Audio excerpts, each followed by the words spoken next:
We're thirsty for God.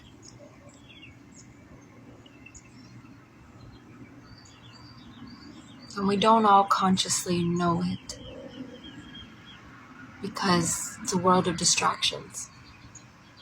It's a world of artificial stimuli. But every day, we're craving fulfillment, a connection with purpose, an understanding of the mystery. And what do you do when you don't have all the knowledge or remembrance of all the keys? You surrender, which means different things to different people. What's really interesting at this time, everybody's experiencing imbalances of a different nature. For some, it's feeling financial lack, emotional neglect, psychological dullness or mental boredom, spiritual disorientation. Why am I here? In this realm of greater density than where I come from and where my consciousness and my whole soul composite originates. And that can plague us in ways that are disguised as circumstantial hardships, relationship problems, career confusion, you name it. It's all seemingly valid. It all qualifies as real issues that disturb us.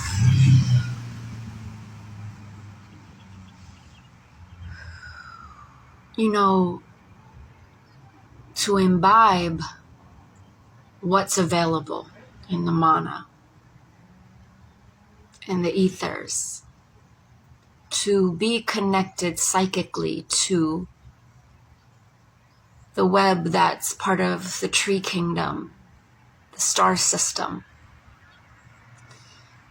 We have to be as detoxified as possible to be as receptive to the messages and guidance that's always available. Always, with no exception. Now, it can seem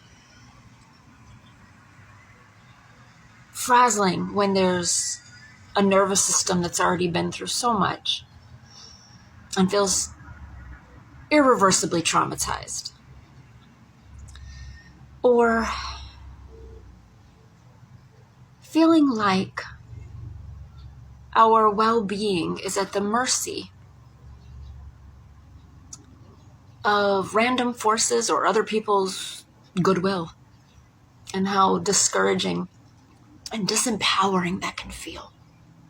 I'm not fully in charge of my own life in a way that allows me to have sovereignty, like I grow my own food, I am going to be okay in an emergency, I can handle and easily manage a hiccup in the societal infrastructure or a weather disaster, all possible considerations that survival won't be an issue through those things type of sovereignty on that level, which few of us are experiencing.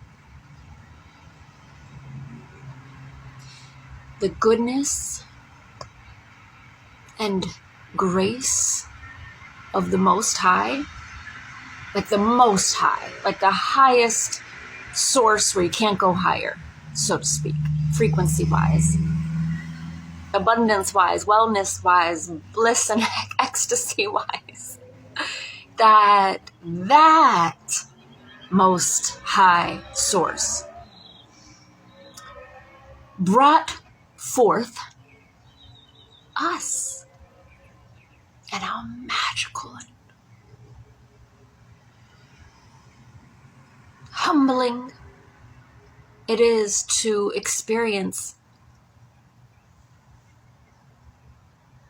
being in soul naked, vulnerable surrender to that which is mightily more intelligent, all-knowing, and creative than our exceptionally wonderful but limited form. That what we cannot see for ourselves is above and beyond being lined up. A long time ago, in my own journey with expanded awareness, I realized it wasn't about hope, which is like cousins with the notion of faith. How positive, how optimistic, how encouraging on the surface. Doesn't make it wrong. It's just there's magnitudes, there's levels. And then it wasn't doing much, because there's things that creep in physiologically that we don't feel that hope or faith can remedy, like debilitating anxiety, like those migraines or heart palpitations, like feeling an existential loneliness, like the neighbor that I'm looking at right now who smokes ritualistically on the balcony across from my home. Just wanting to feel okay to do other activities for a certain amount of minutes before that toxic impulse rears its ugly head again. Whatever we're looking for, whatever we're thirsting for,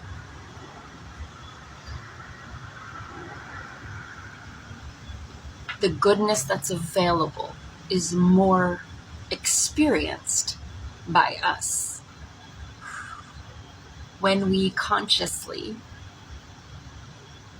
listen for the guidance of the higher self, our soul, our spirit, our collective tribe of non-physical beings, our legion of loved ones.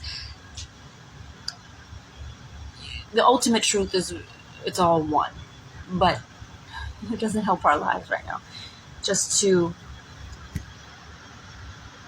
know intellectually that there's an interconnectedness, that's great. Well, I still have issues.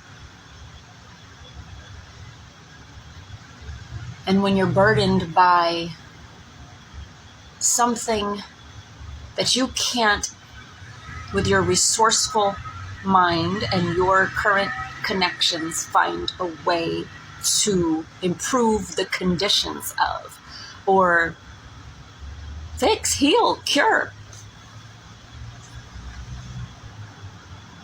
then interestingly, and most likely is the other available option in every moment, to breathe into a state of being commonly called surrender. Because what else are you going to do? You'll be looking to death, searching to death, pleading with others and your concept of God in a state of desperation and depression. There are no exceptions when one incarnates into human form, that it's for the growth of the soul and the remembrance of truth. And that there is no final destination point, even for the most wise and enlightened living right now. That even those sages, elders, mystics, gurus, and wonderful low-key people are having revelatory moments all the time. Might be subtle, might be completely invisible to any spectator. But there are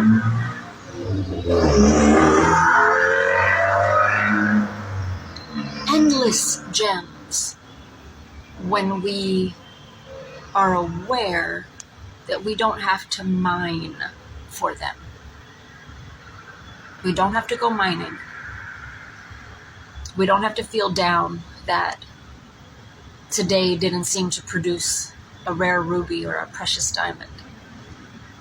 That through surrender, gems are revealed to us like magic, right before our eyes.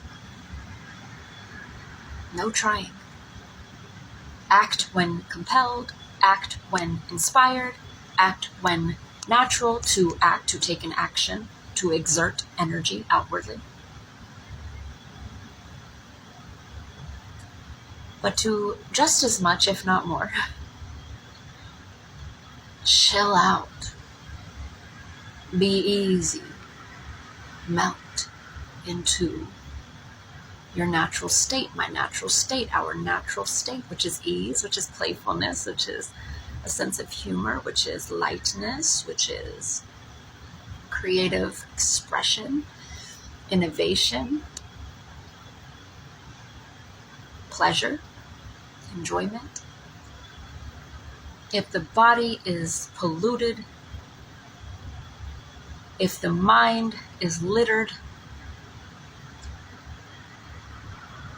if the spirit is troubled, then detoxifying with its initial and temporary discomfort allows gateways to open where we not only feel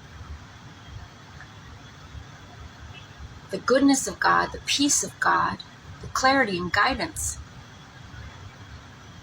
but it starts to become our 𝐙𝐿𝐿𝐿, our lifestyle, our natural way, our embodied state. Anything else becomes awkward. It becomes bizarre to revert or to default into something just because it was a long held, long acted upon conditioning or programming that we were operating from, with all the best of intentions and all the books we had read. Even so, that there is an easier path that is almost laughable. And there are no words like trust, hope, or faith in the mix of that easier paths equation. That it is to detoxify and relax into the knowing we had from birth. To expect on an automatic level to be taken care of.